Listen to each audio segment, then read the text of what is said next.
Believe it or not, there was a day, well, my wife in here? Okay. In my dating life, I got this really incredibly good-looking girlfriend. Not nearly as good-looking as Mako, but I got this girlfriend, and it was in my college age, and like she was way out of my league. Like there was no reason why she should have been dating me. She wasn't a model at the time, but I told my friends that she was a model, and they believed me. And she was gorgeous, and she was like the full package too. She was funny, she was smart. She was a party girl, so that's not the whole package. That's the bad. At that point in my life, that was the whole package. So, oh man, we got kids in here. We should kick the kids out, I think. So, don't do what Pastor Josh did in college. Oh gosh. Anyway, so she was. I was infatuated. I was totally crazy about this girl. She had me smitten. You know, I just followed her around everywhere, and I felt good about myself because I was dating above my level. You know, so like it helped my ego quite a bit, and she was just fun to hang out with, and we went clubbing and all that kind of stuff. Gosh, I shouldn't talk about this stuff, but it fits the message. This is about the message here. And you ever been in a relationship? Okay, every relationship, like the warm fuzzies, they just go away after a while, right? Like the excitement, and it's the natural procession of any relationship. They just wind down, and they're just not as exciting as they once were when you first started off in the relationship. And so, somewhat into this relationship, it wasn't quite as exciting as it was when we first started off, and that's to be expected, right? It's just to be expected. But then I began to notice other weird things. Like they were just, not only was the excitement was not there, but it wasn't equal either. Like, oh yeah, I was excited to see her, but she wasn't nearly as excited to see me as I was to see her. So we weren't on equal footing. Does that make sense?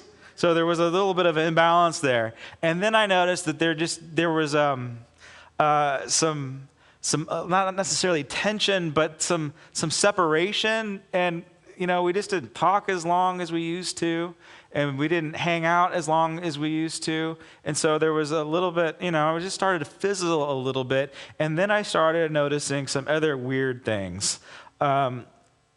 She started coming up with a lot of excuses as to why we couldn't hang out anymore. She showed up late all the time, and so we just began to disconnect a little bit more, and so it was a little bit bummed, but that's relationships. But then I noticed something. It was in the eye contact. So the eye contact wasn't nearly as I guess intense as it used to be, and she was a little bit shifty in the eye contact. Do you know what I'm talking about? So she wouldn't look in me in the eye as she once did. And then I caught her in a few fibs. And what really kind of put me into confusion was it was the fake kiss. It was like the half-hearted kiss, It's almost like it was like a Judas kiss. And I know you might be surprised, but I'm in certain areas I'm kind of smart. And I began to put two and two together. And so I just turned on my brain a little bit, and I began to observe how she was with me and how she was with other people. And then I observed how she was with another guy. And I put two and two together, and I realized, I came to the very unfortunate truth that she was cheating on me. Like it was obvious. Like it was this, and then I was like, oh my gosh, I can't believe that this is happening to me. Of course it's happening to me. She's a supermodel and I'm not. So of course this is happening to me. And I just remember thinking to myself, oh. And it's at that point when you get like the fake kiss and you get the shifty eye and you get the awkward tension and you get the flakiness and the long pauses, you have a choice. You can either accept it or you can live in fantasy land where you guys both just believe the lie. And like I had enough. Like I saw her and I saw the other guy. I saw them sneak off together. And I knew. And I went home and I cried. And I was heartbroken because I was completely infatuated with this girl. And if you've ever had your heart broken, have you ever had the pain that actually physically hurts your body? Yeah. I mean, who would have thought that emotions can actually physically hurt your heart? It's weird, isn't it? And so that was the, and I cried all night long. I was hurt, and I was like, ah. And so got up the next day, made an appointment. Like she knew, I knew, and she knew that I knew. And the conversation was probably literally this short. Like, we're done. And she's like, yeah, we're done. There was no, hey, let's be friends. There was none of that, right? I didn't want to be friends with her. She didn't want to be friends with me. And I moved on. I know I had a pity party for myself. I had a bad day that day. But I chose to, like, you know what? This is, let's cut bait. Let's just count my losses. Let's just move on. She doesn't, I was into her, but clearly she was not into me. She didn't dig me. If she did, she wouldn't have cheated on me. So I just cut my losses, and I moved on. And that, when you're in dating world, that's somewhat easy to do, right? When you're just, when you're in that area of just dating, and it's easy to do. But when you're, and I don't know, I can't remember how long the relationship was. When you're that age, they seem like, your relationships seem like they're forever, right? I don't know how long it was, but it wasn't long enough to ruin my life. But some of us deal with harder breakups and harder betrayals and harder infidelities where, you have a longer history with somebody, or you're married with somebody, or you have kids with somebody. How do you deal with that? How do you deal with that type of betrayal? How do you deal with that type of infidelity? And it's difficult and it's tough. And that's going to lead us into the book du jour, the book of the day today, which is Hosea. And I have some good news for you. Good thing you came to second service, because I cut out 5 pages of notes because it just wasn't working out for a service. But you got to read Hosea. It's an amazing read. Hosea is, you know how I say I'm discovering something new every time I'm reading the Bible? I don't know how many times I've read the Bible, but we're going through it again, and I've read. The beautiful thing about going through it chronologically, this time I discovered that Hosea is like the perfect companion book to the Song of Songs. It's cool. I'm like, man, they go together. They dovetail together. So if you want to have fun with this, read Hosea and read Song of Songs in the Message version and read them together. It's cool. So I've been looking. So I'm sparing you. So there's the notes from first service. It didn't go too well, and we're gonna look at Hosea. I have been looking forward to preaching Hosea because it gives me the opportunity to play Led Zeppelin in church. Yeah, so that's what we're gonna do at the very end. We're gonna play a Led Zeppelin song, but don't worry, because I'm gonna do the Hootie and Blowfish cover of the Led Zeppelin song, just to make sure that the building doesn't fall on us and I don't go to hell. Okay, does that make sense? So we just softened it down with Hootie and the Blowfish, so it's not pure Led Zeppelin, because that could, even though the Hootie version probably is heresy, for those of you that are into good music, it's probably blasphemy, but it's just better this way, trust me. Hosea is a minor prophet. Minor in that he didn't write as much. He's a literary prophet. He was a contemporary with the guy that we learned about last week, Isaiah. So Hosea and Isaiah were dorm mates. They probably hung out together. I don't know if they did. But let's just use our imagination. Let's just pretend that they hung out together and they came up with ways to insult kings and priests and stuff. That's probably what they did. It's like, how can we best, burn the king? And so they were contemporaries. But Isaiah is a major prophet because he has 66 books. Hosea only has 14 chapters. And it's not that he's less important. It's not that he had a less of an impact. He just has less stuff that he wrote.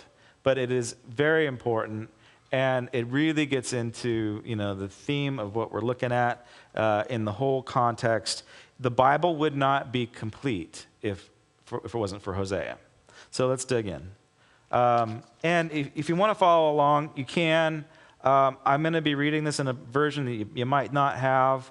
If you like to make notes, and if you need to get your mind, clicking on this, we might read about Ephraim, and when you read it later this week, Ephraim it's one of the tribes.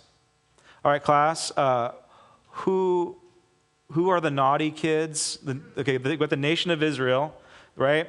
They're in civil war. It's split in two. Who's the naughtier of the two? Israel's the naughtier of the two. Judah is the one that God likes a little bit better. And I know it's confusing because Israel has always seemed to be the good guy. But in this case and in this place in history, Israel is kind of the bad guy. It's the redheaded stepchild. They're the naughty ones. And in Hosea, Israel is reflected by the most influential tribe, and that is Ephraim. Ephraim, okay, how many tribes are there? Good. Literally, how many tribes are there? This one's a trick question. There's 13. Because one of the tribe gets split into two, Ephraim and Manasseh. Who was their dad? Remember? Who's Ephraim and Manasseh's dad? Do we remember? Joseph. Very good. Okay, so Joseph was the younger brother. That's the 12 tribes. But Joseph, for some reason, because he was, viceroy of all Egypt, he gets two tribes, Ephraim and Manasseh. And Ephraim is the most important tribe in the north, and Judah is the most important tribe in the south. Ephraim is going to emulate and symbolize, and it's going to be the great allegory for the nation of Israel. It's going to personify Israel's problems, the northern kingdom's problems. What was Joseph good at? Dreams, wisdom. What else was he really good at? Business, yeah. So he was the viceroy of all Egypt. He's the one that saved the country. So he had this business mind. He had this deep wisdom. And the tribe of Ephraim, that becomes its characteristics. So Ephraim is noted for trade and commerce and wisdom. Even though they do some very unwise things, that's the characteristic of that tribe. And then the southern tribe of Judah is known for war. It's known for power and for the kingdom. And so those two together, well, that's what makes power, isn't it? And isn't it an ironic thing that they divided into civil war? The economy and the power went into civil war. God wanted them together. Could you imagine if there was no civil war in Israel? It'd be incredible if they would have maintained that relationship.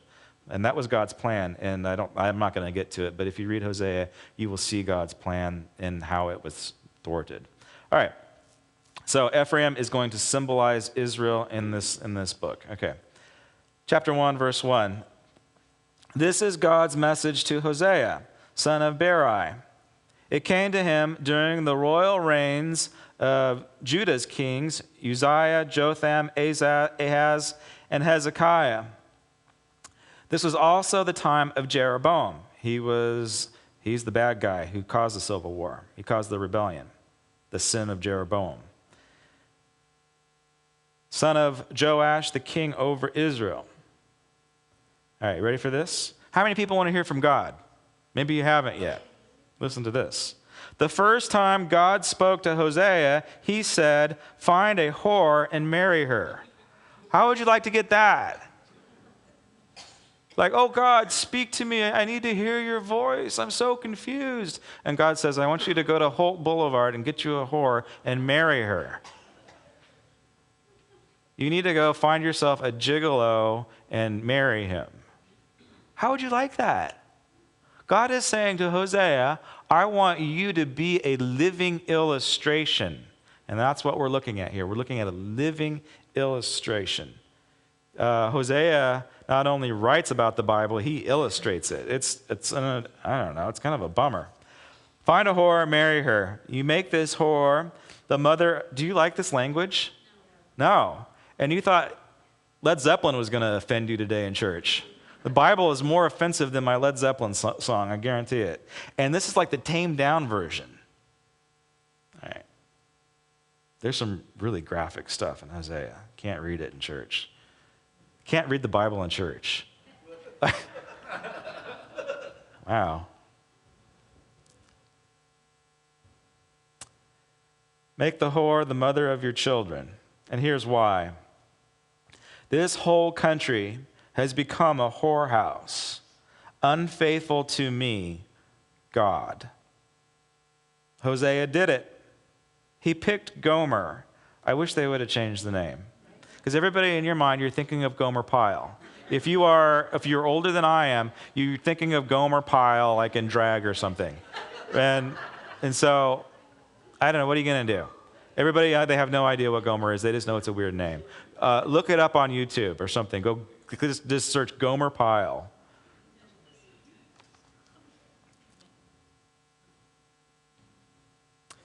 He picked Gomer, daughter of Dillam. She got pregnant and gave him a son. Then God told him, you're going to name him Jezreel. It won't be long now before I'll make the people of Israel pay for the massacre at Jezreel. There was a big bloodletting in the valley of Jezreel. Kings were killed and there was a coup d'etat. God was not happy with it, but it also symbolizes all the other bloodlettings that's going on in Israel. They are in Israel and Judah, by the way. They are people that are prone to violence. And God's not happy with the bloodshed. He's not talking specifically about Jezreel. He's talking about the whole nature of this warfare-like people. He's not happy with it. So you're gonna get your kid, and you're gonna name him Jezreel. I'm calling it quits on that northern kingdom of Israel. Payday is coming. I'm going to chop Israel's bows and arrows into kindling into the valley of Jezreel. Now Gomer got pregnant again. By whom? It says the first time it was by Hosea. This time it doesn't tell us who got Gomer pregnant. But the kid comes out with red hair and blue eyes. I just made that up. It doesn't say that. Gomer got pregnant again. By whom? This time she had a daughter. God told Hosea, name this one No Mercy. I am fed up with Israel. I've run out of mercy. There's no more forgiveness. Now, Judah's another story. I'll continue having mercy on them. I'll save them. It will be their God who saves them. Oh, the rest of my notes are in there. And then he says, we better find it, because he names another kid a horrible name. You have it? What's the name? Not my people. Nobody's. And so they had another kid, and this one is named Not My People and Nobody's, or Nobody's. I mean, what? This is not, way to screw up your kids, right? Way to give your kids a stigma. So I'm going to name you No Mercy. I'm going to name you the Valley of Blood, and I'm going to name you Not My People. You're not mine, right? Isn't that horrible? Why would God do such a thing? Now, one of the things we got to get into our heads when we read Hosea is that Hosea is no more a biblical book on marriage, on how to have a healthy marriage, than Song of Songs is a biblical book on proper biblical dating. Does that make sense? So this is an illustration between God and God's people, not how we should live out healthy, emotionally stable relationships.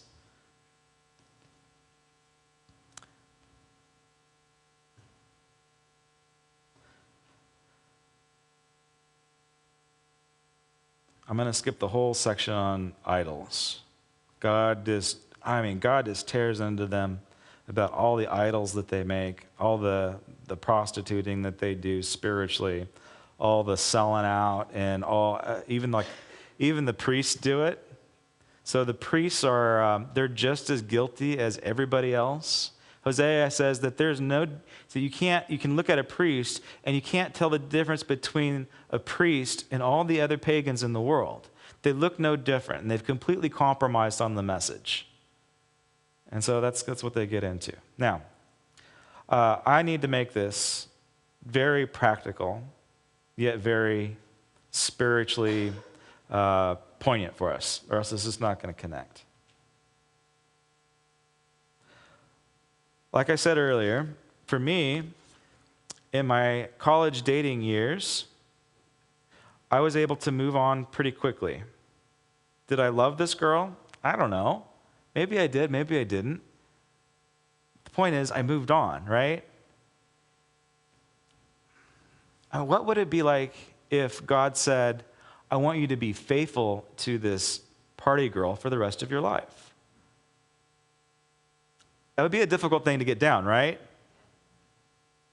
Or what if God wasn't saying anything at all, but what if I believed that that's what God wanted because I desire a relationship with a supermodel, even though how dysfunctional it might be, even though she keeps on stepping out? Like, do you see what I'm getting at there? Like, what if I was still pining away for this girl that broke my heart years later? Is that God's will? See, I don't think so. And when we read Hosea, and when we look at relationships, and when we look at marriage relationships, there's a few things that we need to understand. First of all, is that God has not called us to be Hoseas. I don't have Hosea's call. Like, I'm not going to marry a prostitute and be faithful to her even though she steps out on me all the time. Yet, how do we go into relationships with people, and what do we do when they let us down? Or what do we do when they betray us? How much grace should we show them? And what is inside of either biblical marriage or dating relationships, what really is unconditional love? Really? Like, what's unconditional love? I texted Jake Hamilton last night, and I said, hey man, I love you. I'm throwing you under the bus tomorrow in church.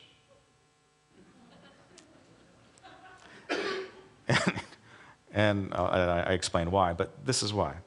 I love Jake. His ministry is amazing. If you, he's got, I don't know how many ministries he has right now, but he's got a marriage ministry called One Flesh Ministry, and so we have a lot of different options for marriage ministry. That could be one of them for you. He's done conferences here in the church. Maybe we'll have him back someday.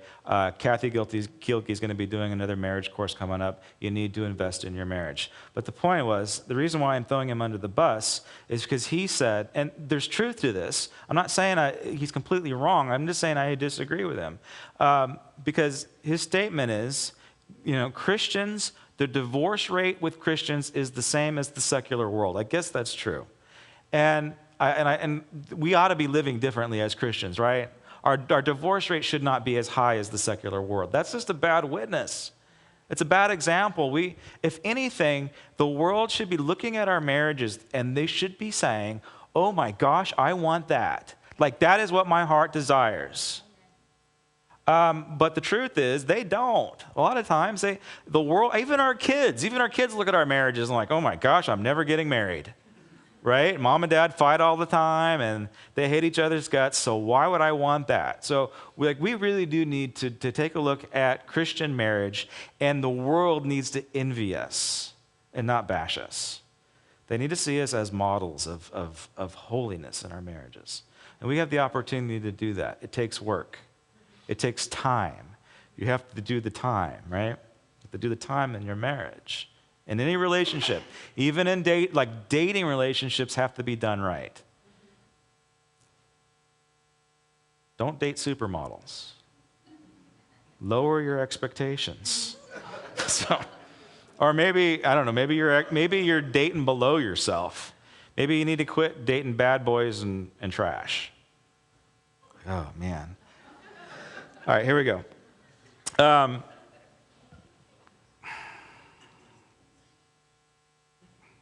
So relationships and love, is it conditional or unconditional? Jake made a very powerful statement. I agree with it in spirit, but practically I don't. He said that Christians should never get married. Christians should never get divorced. Like, divorce is never an option. And I agree with the statement. Christians should not get divorced, but they do. And sometimes they should. So here's where I disagreed with him. I said, okay, wait a minute. So you're saying that no matter what, we had an intellectual debate here. I said, no matter what, Christians should never get divorced. He says, no way, never. I said, well, what if the husband's beating the stuff out of his wife and won't stop? Well, okay, I guess that one's an exception. All right, well, okay. So I've already dismantled your argument. Okay, what if the wife is a serial philanderer? What if she cannot maintain faithfulness? What if she is prostituting herself every night and she won't be faithful? Well, I guess if she's not changing, then yeah, right? So see, we're not called to be Hoseas.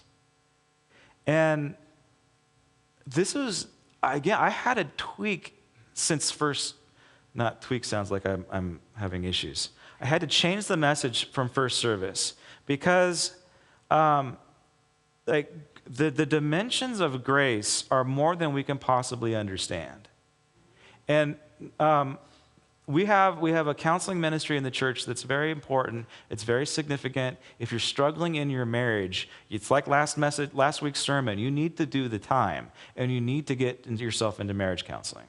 Either through our ministry, and usually they can refer you. If it's just like a tune-up, if it's just something that, if it's communication breakdown, Led Zeppelin reference there, if it's just issues, we can help you get tuned up. But if there's deep-seated stuff, you need to go and see a psychologist or somebody. You need to get deep help.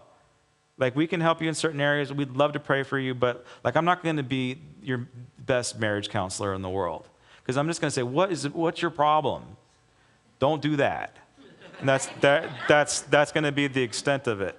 And but see, I grew up in church, and I grew up as a pastor's kid, and I have seen it all from a very young age. And not only was Dad a pastor, but he was also the counseling pastor. He's got 2 degrees. He's got a Bible degree. He's got a psychology degree. So I get this stuff through osmosis.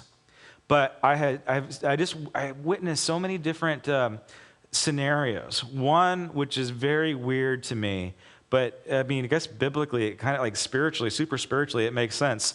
But I've seen men, they're long gone. They've probably completely derailed their life by now. No one knows who these people are. I was a kid when this was going down. But I remember seeing just unfaithful men that kept on stepping out on their wives, and then they would always play the spiritual card after the fact. Oh, well, she needs to forgive me for my unfaithfulness. She needs to be like Hosea. Like, we need to have this type of relationship where there's just unconditional love, and so you just need to, you just need to forgive me. And then he would go and cheat again, and cheat again, and cheat again. If you come to me in that situation, I will counsel you to get divorced. Crazy, isn't it? But biblically, you have a lot of legs to stand on. In the Bible, it says that you can divorce for unfaithfulness. So that you have an option. And yet, I have seen and I have witnessed healthy relationships that have been some of the most dysfunctional messes I've ever seen in my entire life. And yet, the grace of God has come into that marriage and healed them. Like I would have filed years ago, but these people stuck it out for some reason, and it's only through the grace of God that they were healed. How did it work? Well, one, the drugs and the alcohol went away. And if you can get beyond that, like you can, if you have the ability to see your spouse and understand their feelings and their emotions and their hurts and their habits, their addictions, or whatever it might be, if you can see them, then you might have some grace. And you might be able to work things out with them. Like forgiveness can be a thing. Like actually living together can be a thing. Forgiveness should be a thing, actually. But just because you have forgiven somebody in your heart doesn't mean that you get back in bed with them. So I don't know how to navigate that. I'm just telling you that if your spouse, either male or female, is physically abusing you, you need to come in and see me this week. And you need to leave. And you might need to file. And I'll support you in that. Because abuse isn't acceptable in a Christian marriage, ever.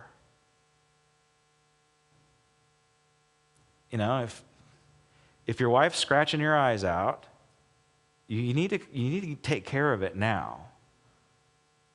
I told Mako that the other day. You can't scratch my eyes out anymore, honey. My wife. Look, this can be done. Like you can get your emotions, you can get your anger, you can get all this stuff under control. My wife is Sicilian, Hungarian, and Japanese. She has never once hit me or scratched me. Like she's got biology working against her, and she's never once done it. So it can be done. But see, God is not like us. God is not human. His Son is human and divine, yet the amount of grace that he has for us, his children, is unfathomable. Where you might have the biblical right to separate, God will never do it. That's why he wrote Hosea. It's amazing. No matter how many times God's people has been unfaithful and scratched his eyes out and hoard themselves away, God has always returned and has always made a way. Well, I know what you're thinking. Well, what about all that horrible stuff about the kids, Pastor Josh? Why would God say that about his kids?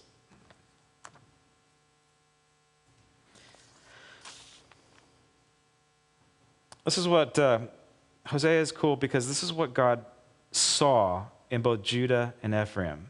This is what his desire was for the nation, for his kids, for the smart business type kid that dreamed dreams and saw visions and saw them come to life, and then that really driving hard force of Judah that was brave and courageous, that was first into battle. He was the worshiper. Ephraim was a trained heifer that I loved to thresh, passing by and seeing her strong and sleek. I wanted to harness Ephraim, put Ephraim to work in the fields, Judah plowing, Jacob harrowing, sowing righteousness and reaping love. It's time to tell the ready earth. It's time to dig in with God until he arrives with righteousness ripe for harvest. But instead you plow wicked ways. You reap crops of evil and ate a salad of lies. You thought you could do it all on your own, flush with your weapons and your manpower and your business smarts, but the volcano of war will erupt among your people. And that's what happens. They all get hauled off into slavery. My people, God is saying, my people are hell-bent on leaving me. They pray to Baal, who's that foreign fertility, prosperity god. They pray to Baal for help. He doesn't lift a finger to help them. But how can I give up on you, Ephraim? How can I turn you loose, Israel? How can I leave you to be ruined and devastated? I can't bear to even think such thoughts. My insides churn and protest. And so, I'm not going to act on my anger. Isn't that amazing? You know that God, this is one of our falsities about God. He's an emotional dude. That doesn't sound right. God's got emotions. The Bible says he gets angry, he gets jealous, he gets joyful. He has pleasure in us. And yet we treat him as if he's not a real person, but he is. And here we see God not acting on his emotions. He's not acting on anger. He says, I'm not going to destroy Ephraim. I'm not going to destroy Judah. I'm not going to leave them. I'm not going to file. And why? Because I am God and not a human. And folks, we are human and not God. I am the Holy One. I am here in your very midst. And now here's what I'm going to do. I'm going to start all over again. I'm taking her back out into the wilderness where we had our first date. And I'll court her. I'll give her a bouquet of roses. I'll turn Heartbreak Valley into acres of hope. She'll respond like she did as a young girl in those days when she was fresh out of Egypt. You see how this sounds like Song of Songs? At that time, this is God's message. At that time, this is God's message. You'll address me as dear husband. How do you address God? Lord, that's appropriate.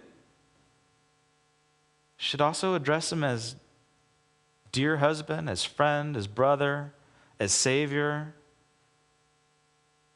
This is what he doesn't want. This is not his desire. You'll see. You address me as dear husband, and never again will you address me as my slave master. You see, I think that's a perspective that we get. Instead of seeing God as like an emotional, healthy father, or a loving, doting husband, or wisdom that we go into relationship with Lady Wisdom. So instead of seeing the opportunities of God and his attributes in that way, we see him as a slave master, somebody that wants to put pressure on us, somebody that wants to whip our backs, and so on and so forth. But despite all the harsh language about accusing us of whoring around, God says, this is not my desire that you call me slave master. It's my desire that you call me loving husband. I'll wash your mouth out with soap. Get rid of all the false, dirty God names. Not so much a whisper of those names again. At the same time, I'll make a peace treaty between you and the wild animals and the birds and the reptiles. It's getting nature back in order. How many people think that the earth is groaning right now? We have fires, we have earthquakes, our produce is sick. My daughter's got gluten allergies and dairy allergies. 20 years ago, did we even have such conversations? We didn't even know what gluten was 20 years ago. Another part of Hosea says that our animals are listless. Our livestock and our fish are listless, and they don't even dart around anymore. Have you seen Have you seen a chicken in a chicken farm? They're in cages and they can't run. I'm not saying I like myself a good chicken sandwich. Don't get me wrong. I'm not getting like all green on you right now. But what I am saying is our society has made a system and we're paying the consequences of it. And sometimes we have to pay the consequences for sin. The earth is groaning under the pressure of what we have done.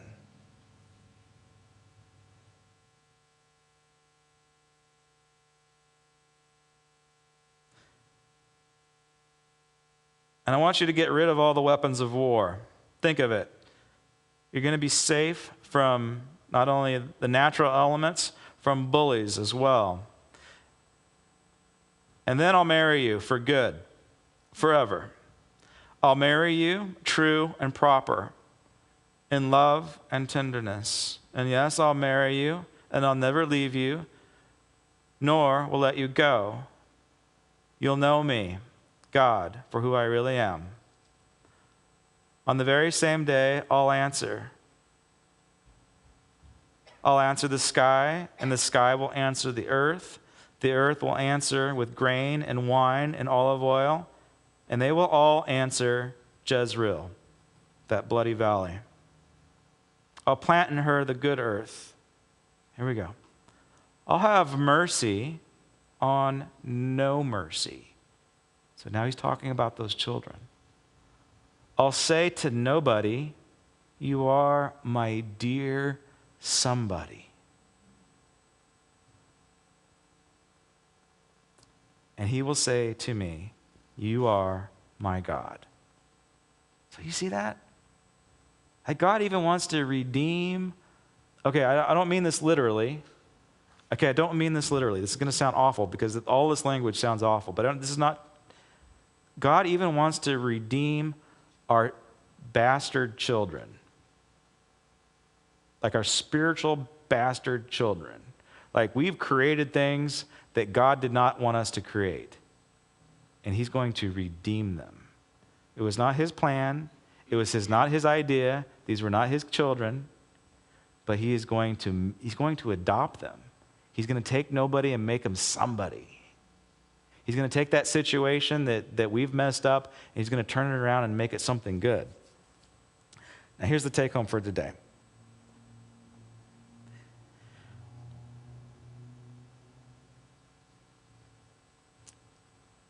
The key to any successful relationship, whether it's marriage, or whether it's kids, whether it's friends, is the ability to look inside of them and to feel what they're feeling. And some of us don't have that ability. Like narcissistic psychopaths can't do that.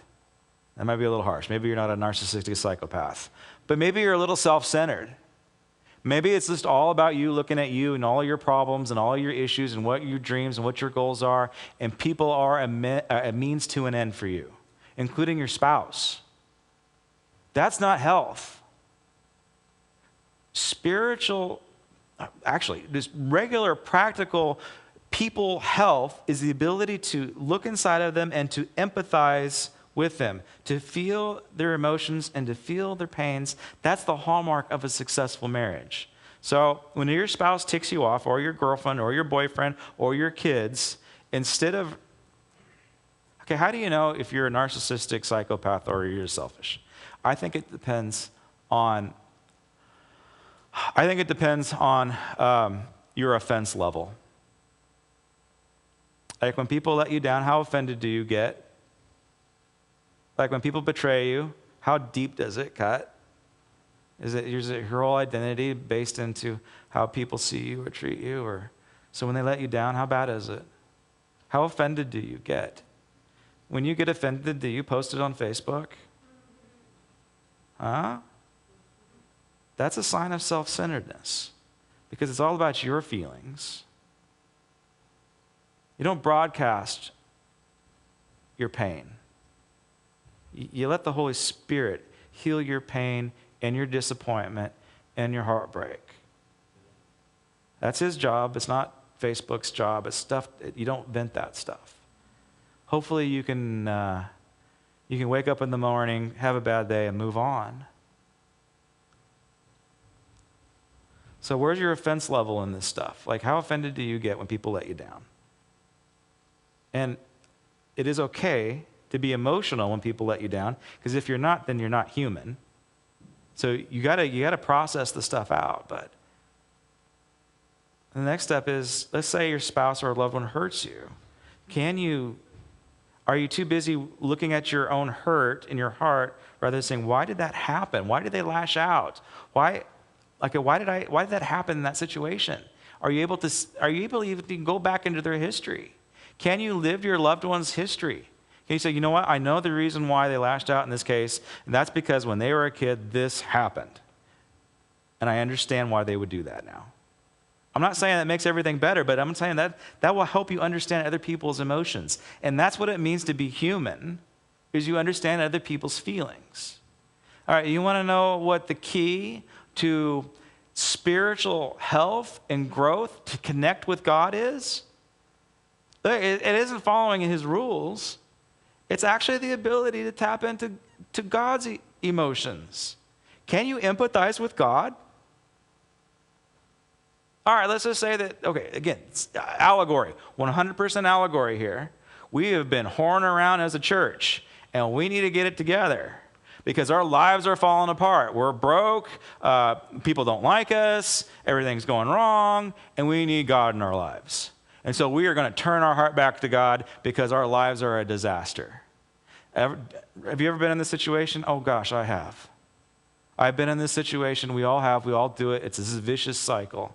But the reason why we turn back is because we're in a point of pain. But rarely, hardly do we ever empathize with God's emotions. That's the take home. We've got to be able to empathize with people's emotions. But why in the heck don't we empathize with God's emotions?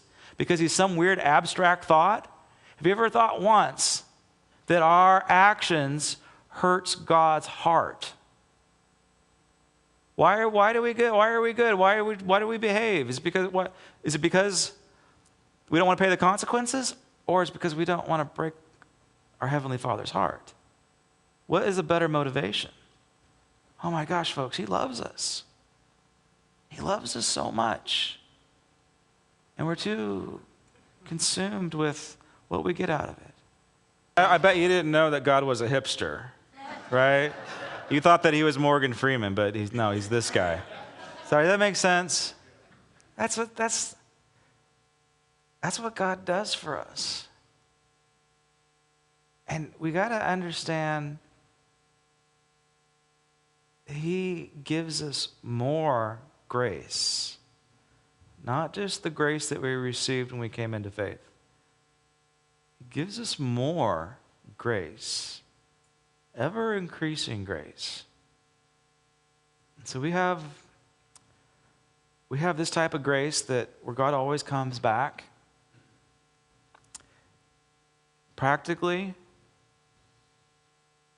if you've been hurt, if you've been betrayed, if you've been cheated on,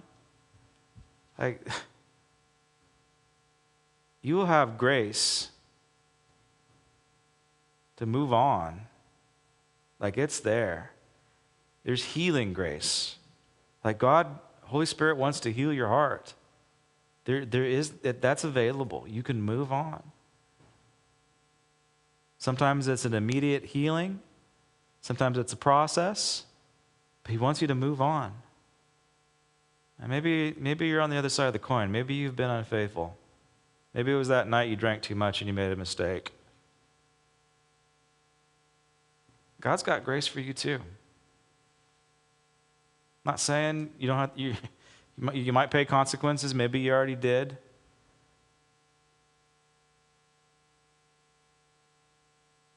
But that grace is offered to the cheater too. That's a good deal. It's a really good deal. The good thing about a gospel message, the good news is, it's his good news given to us, that he carries our weight. He carries the gravity of our sin. So we don't have to. You're not Hosea. You're not God.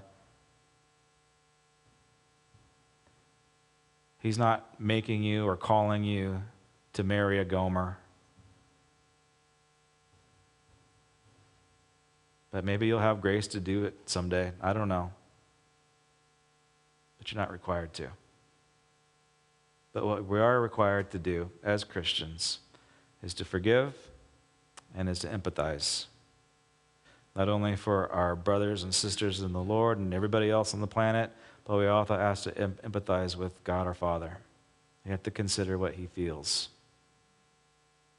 We have to consider his revelation. And it changes the dynamic of the relationship from a slave master to a doting husband. Yeah. All right, if I get the ushers to come up to the front and the band. Doug is going to send us out with Stairway to Heaven now. No, I'm just kidding. That's not going to happen. I think that's been banned, like in all music shops, right? Heavenly Father, we thank you for meeting us. And God, I pray that we will see you in any aspect that we need to be in relationship with you, a healthy relationship with you. Some of us need to see you as a husband. Some of us need to go into a relationship with Lady Wisdom. God, you've made so many different ways for us to connect with you. You've made it literally impossible to avoid a personal relationship with you. So God, right now, I pray that you would just forgive us of a religion that will undo the desire for relationship. Like you want to be that close with us. So God, right now I pray that you just forgive us of unfaithfulness as the body of Christ, as a church in general, God. I pray that you just forgive us for stepping out on you and sacrificing to idols, whatever those idols are. God, you know what they are. Things that we've made in our own image, with our own hands, within our own abilities. God, I pray that you would just forgive us for worshiping our own accomplishments. That we will know that you are the gift of life, and you have made a way for us. Bless us, Lord. In your name, amen.